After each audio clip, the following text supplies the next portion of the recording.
बिस्मिल्लाहिर्रहमानिर्रहीम अस्सलाम वालेकुम वरहमतुल्लाहि वबरकातुह। हम तब खुदा से रुजू करते हैं जब दुनिया हमें रद्द कर चुकी होती है।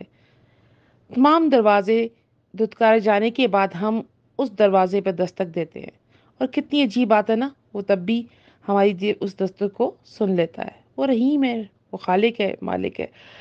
अगर हमसे गलती हो जाए तो अबलीस की तरह दिलेर नहीं होना चाहिए, बल्कि माफ़ी मांग लेनी चाहिए, क्योंकि हम इब्ने आदम हैं, इब्ने अबलीस नहीं है।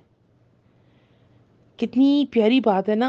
बाकी फिर भी हम हर वक़्त इसी गहमा-गहमी में होते हैं, और गलती करके भी हम गलती से सीखते नहीं हैं। अल्लाह तबारक व तआला हमें हमेशा इस चीज़ पे हमारा फ़ोकस रखे कि जब भी गलती करें तो उसकी माफ़ी मांग लें, और गलती कम करें। कोशिश करें कि वो ना ही हो, क्योंकि मोहब्बत की रुकावट को जो होती है ना, वो पहचानती नहीं है, वो ना उसको जानती है। ये रुकावट जो है ना, वो फलांगती है।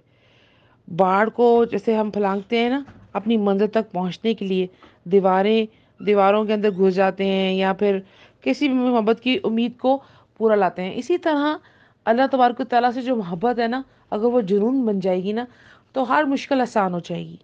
और अल्लाह तबारक व तआला हमारी इस हर अदा को पसंद करना शुरू हो जाएगा। और मैं आपको बारहा दफ़ा ये कहती हूँ, अल्लाह की आफ़ियत मांगा करें, अल्लाह हमें अपनी आफ़ियत अता फ़रमाए। आमीन अल्लाहुम्मा आमीन। रब्बना आतिना फ़िद दुनिया हसनतन व फ़िल आखिरति हसनतन व क़िना अज़ाबन्नार।